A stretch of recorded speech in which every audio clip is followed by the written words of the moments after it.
जो लाइट जो ब्लिंक कर रहा था, तो अभी हमने न्यूट्रल को बाहर कर दिया है, तो अभी ऑफ है, ठीक है। तो पीसीबी का लाइट जो ब्लिंक कर रहा था, तो मैंने पहले भी बताया कि जब ये लाइट धीरे धीरे स्लोली ऑन ऑफ हो चल रहा है, ब्लिंक कर रहा है, तो यानी कि वो एलपी में ट्रिप किया है। और सेम लाइट फास्ट कर रहा है, तो वो एचपी में ट्रिप किया है। तो जितनी भी एलपी के जो रीज़न हो सकते हैं होते हैं, उसको आपको ढूंढना पड़ेगा किस रीज़न से वो हुआ है। तो मैं फिर बताता हूँ, अगर ये आपका धीरे धीरे लाइट ब्लिंक कर रहा है, सबसे पहला जो काम करना चाहिए टेक्नीशियन को, वायरिंग चेक करना चाहिए कि लूज़ कनेक्शन तो नहीं है।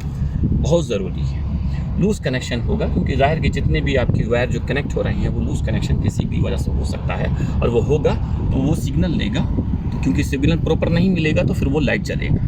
तो एक हो गया आपका लूज़ कनेक्शन। दूसरा है, आपको जाना चाहिए बेल्ट की तरफ, कि बेल्ट आपको देखना चाहिए बेल्ट लूज़ तो नहीं है, टूटा तो नहीं है, डैमेज तो नहीं है। ये वजह होने से भी आपका वो ये लो साइड से आपको लाइट जलेगा। तीसरा आपको जो जाना चाहिए, ब्लोअर मोटर नहीं चल रहा है, ब्लोअर मोटर नहीं चल रहा है। तो ब्लोअर मोटर नहीं चल रहा है तो आपको ब्लोअर में जाना चाहिए। ब्लोअर मोटर नहीं चलने के सबसे पहले आपको सी और जी में डिमांड चेक करना चाहिए, 20 जी में वोल्टेज चेक करना चाहिए। सी जी में अगर वोल्टेज चेक करने के बाद दिखा रहा है 24, उसके बावजूद नहीं चल रहा है, तो फिर आप जब यहाँ सी जी में वोल्टेज देख लिए हैं, तो सी जी में आपको जब 24 दिखाया, तो फिर आपको यहाँ पर इसमें वोल्टेज देखना चाहिए 14 नंबर पे। IDF indoor fan blower motor connector का ये वायर है, 14 नंबर यहाँ देखिए, गौर कीजिए वायर पे 14 नंबर। तो ये इसमें पावर आ रहा है कि नहीं आ रहा है। पावर नहीं आएगा तो नहीं चलेगा, तो धीरे धीरे क्या होगा, सेक्शन प्रेशर ड्रॉप करेगा, सेक्शन प्रेशर ड्रॉप करेगा तो आइस आएगा, तो फिर वो एलपी स्विच वो एक्टिव होगा और बाद में आपका वो ट्रिप करेगा, ठीक है। ओके, तो ये भी एक रीज़न है। तो फिर आपको ये देखना चाहिए। मान लीजिए ये भी हो सकता है कि आपको पावर आ रहा है लेकिन कॉन्टेक्टर स्टक है, जिसकी वजह से वो एनर्जाइज नहीं हो रहा है, वो अंदर नहीं जा रहा है, जिसकी वजह से ब्लोअर नहीं चल रहा है। वो भी मान लीजिए वो भी ठीक है, कॉन्टेक्टर भी काम कर रहा है, लेकिन उसके बावजूद मोटर नहीं चल रहा है, तो उसके बाद फिर आपको ओवरलोड में जाना है। ये ओवरलोड को देखो, ग्रीन लाइट को ध्यान दो, ये बाहर है तो ठीक है, अंदर है तो ट्रिप हो जाता है, ठीक है, बाहर होना चाहिए, ठीक है। जब अंदर चले गए तो ट्रिप हो गया, ये भी एक पहचान है।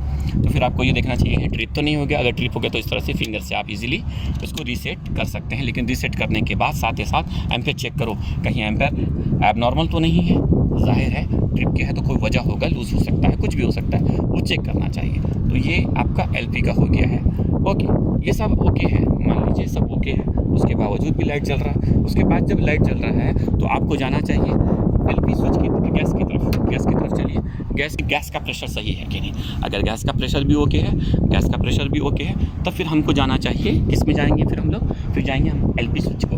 एलपी स्विच का जो 2 वायर है उसमें कंटिन्यूटी दिखना चाहिए, कंटिन्यूटी दिखा रहा है कि नहीं। कंटिन्यूटी दिखा रहा है तो मीन्स ओके है, कंटिन्यूटी दिखाना चाहिए। प्रेशर रहेगा तो कंटिन्यूटी दिखाएगा, प्रेशर नहीं रहेगा तो कंटिन्यूटी नहीं दिखाएगा और नहीं दिखाना चाहिए। अगर दिखा रहा है तो फिर वो ख़राब है। तो बाद में वो एक चीज़ है, ये सब चीज़ें ओके है, आपका सब चीज़ें ओके है। सब चीज़ ओके होने के बावजूद आपको लाइट आ रहा है, सब कुछ ओके है, गैस ओके है। बाद में फिर आप फिर चलने के बाद 1 घंटा 2 घंटे के बाद आपका लाइट चल रहा है, तो सबसे पहले जाएंगे हम लोग फिल्टर भाई के पास। फिल्टर भाई के पास जाएंगे। फिल्टर भाई का क्या हाल है, रंग रूप से तो ठीक ही ठाक दिख रहा है ना, दिखने में तो, लेकिन हमें फिजिकली चेक करना चाहिए कैसा है, ठीक है। हाँ, देख रहे हैं, माशाल्लाह बहुत ज़बरदस्त गंदा है। तो आपको जितना ज़्यादा गंदा होगा तो उसकी वजह से फिर वही होगा, आपका क्या होगा, जो फ़ैन का जो है गंदा होगा तो आपका फ़ैन का स्पीड कम होगा, फ़ैन का स्पीड ड्रॉप कर जाएगा, कुछ परसेंटेज ड्रॉप करेगा। धीरे धीरे इससे क्या होगा, आपका जब फ़ैन का स्पीड कम होगा तो कूलिंग कॉइल में आइस आने लगेगा। कूलिंग कॉइल में जब आइस आएगा तो आपका सेक्शन प्रेशर ड्रॉप करेगा, सेक्शन प्रेशर ड्रॉप करेगा तो वो आपका एलपी से ट्रिप करेगा। ये सब कुछ हो गया, सब कुछ ओके होने के बावजूद फिर भी लाइट जल रहा है, सब कुछ जल रहा है, ठीक है ना, सब कुछ जल रहा है, सॉरी।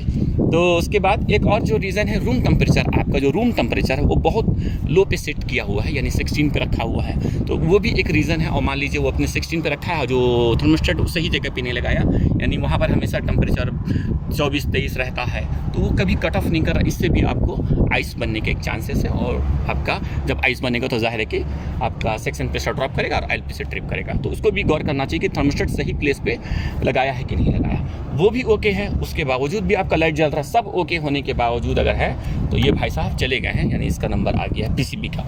लेकिन इसका नंबर लास्ट में रखने, इसका नंबर पहले नहीं रखने, ये लास्ट नंबर है। जितना भी नंबर आप काउंटिंग कर लीजिए, सब कुछ होने के बाद, टोटल होने के बाद इसको नंबर पे लीजिए, ठीक है। टोटल होने के बाद सब कुछ ओके है, एवरीथिंग कंफर्म, सब कुछ चेक कर लिए कि नहीं भाई आपको दिक्कत नहीं है, उसके बावजूद भी जल रहा है, तो तब आपका ये ख़राब है, कंफर्म। ठीक है, ओके।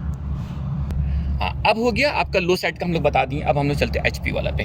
HP पे सेम आपको बोला यही सेम लाइट अगर वो ऑन ऑफ हो रहा है लेकिन फास्ट हो रहा है स्पीड से, जल्दी पे 5G स्पीड के जैसे, तो समझ लीजिए कि अब आपका वो HP पे ट्रिप किया है। तो वो आपको बहुत बता दिया, यानी कि आपको प्रॉब्लम बता दिया। अब आपको ढूंढना है कि HP की जितने रीज़न उसमें से कौन सा रीज़न पे वो ट्रिप हुआ है। तो ठीक है, मान लीजिए आपका ये लाइट फास्ट ब्लिंक कर रहा है, आपको पता चल गया कि ये HP पे ट्रिप किया। अब HP पे ट्रिप किया तो सबसे पहले जो हमें चेक करना है, कहाँ जाना है, सबसे पहले चेक करने के लिए हमें जाना है कंडेंसर कॉइल की तरफ। कंडेंसर कॉइल साफ़ है कि नहीं, गंदा तो नहीं है। सबसे पहले कंडेंसर कॉइल की तरफ जाए, कंडेंसर कॉइल को चेक कीजिए। कंडेंसर कॉइल गंदा तो नहीं है, कंडेंसर कॉइल मान लीजिए साफ़ है, उसके बावजूद भी वो ये हो रहा है। तो फिर हमें क्या देखना है, हमें मोटर का डायरेक्शन देखना है कि मोटर जो कंडेंसर फैन मोटर सही चल रहा है कि नहीं, उसका डायरेक्शन सही है कि नहीं, उसका एम्पेयर सही है कि नहीं, उसका CFM सही है कि नहीं, वो हमें देखना चाहिए। और उसके बाद वो देखने के लिए आप उसका एम्पेयर पे भी जाए। ओके, ये हो गया। वो भी मान लीजिए फ़ैन भी ठीक है, फिर भी आपका वो HP से ट्रिप कर रहा है, तो फिर आपको जाना होगा कंप्रेसर कॉन्टेक्टर की तरफ और उसका जो एम्पेयर आपको चेक करना पड़ेगा प्रेशर का, कहीं गैस को ओवरचार्ज तो नहीं किया है।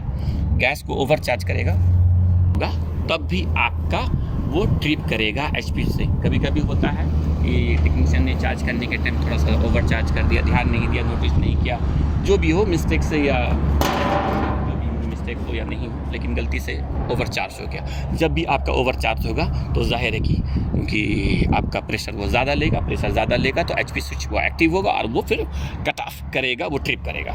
ओके, तो HP का ये भी एक रीज़न है। वायरिंग मैंने बताया था, कभी भी कुछ सबसे पहले वायरिंग की तरफ जाने कि इसका भी वायरिंग चेक करने, कहीं कोई लूज तो नहीं है, क्योंकि लूज़ है। जैसे ये कंडेंसर फ़ैन का वायर है तो ये सब लूज़ देखने, कहीं लूज़ होगा, जाहिर है कि एक फ़ैन यहाँ से लूज़ होगा तो कभी वो चल रहा कभी नहीं चल रहा, तो लूज़ कनेक्शन पर ज़रूर गौर करने। ये भी ओके है, सब कुछ ओके है, लेकिन उसके बावजूद भी आपको सिग्नल मिल रहा है, तो फिर सिग्नल मिल रहा है, फिर आपको जाना होगा सिस्टम की तरफ। आप एक्सपेंशन वाल्व ब्लॉक तो नहीं है, एक्सपेंशन वाल्व ब्लॉक होगा तब भी आपको इस तरह का प्रॉब्लम मिलेगा। एक्सपेंशन वाल्व ब्लॉक होगा तब भी आपको इस तरह का प्रॉब्लम मिलेगा। तो आपको उधर जाना पड़ेगा कि हाँ, हो सकता है कि प्रेशर एबनॉर्मल हो, ब्लॉक हो, सिस्टम ब्लॉक हो या एक्सपेंशन वाल्व ब्लॉक हो। तो वो एक्सपेंशन होगा तो आपको इजी पता चल जाएगा कि आपका सिस्टम जो प्रेशर है, हाई साइड में आपको 400, 500, 550 जा रहा है, 410 की बात कर रहे हैं, इतना प्रेशर जा रहा है, 600 जा रहा है, 650 जा रहा है, और लो साइड में आपका 0 जा रहा है, एकदम स्टैंडिंग प्रेशर ठीक दिखा, लेकिन जब आप चालू करते हैं सडनली वो प्रेशर ड्रॉप कर जाता है। तो इस तरह से हो तो एक्सपेंशन पे आपका पूरा नज़र जाना चाहिए या सिस्टम पे जाना चाहिए, सिस्टम ब्लॉक तो नहीं है। तो इस वजह से एक HP की बात हो गया। ओके, बस ये मोटा मोटी है, और भी बहुत सारी चीज़ें हैं, इतना हम बस रखते हैं, और भी बहुत सारी चीज़ें हैं, लेकिन जो मोटा मोटी है, बाद में वोल्टेज का भी इशू होने से भी हो सकता है, बहुत सारी चीज़ें हैं, लेकिन ये काफ़ी होगा एक AC को विजिट करने के लिए, चेक करने के लिए, प्रॉब्लम को फाइंड आउट करने के लिए। इतना आप 90% ईजीली आप प्रॉब्लम को फाइंड आउट कर सकते हैं। कुछ चीज़ें हैं क्योंकि फिर वही है कि आप हर चीज़ को आप एक्सप्लेन करेंगे तो उसके लिए हमको भी टाइम चाहिए, और जाहिर है कि आपको भी टाइम चाहिए, क्योंकि हमको भी अपना काम करना है, तो काम को भी मेरे पे बहुत वर्कलोड है। तो ओके, तो इतना काफ़ी होगा, बाद में धीरे धीरे वीडियो बनाएंगे और जितनी डिटेल देना है दोस्तों को, फ्रेंड्स को शेयर करना, उस पर भी बात करेंगे। यहाँ तक के लिए बस ओके, थैंक यू।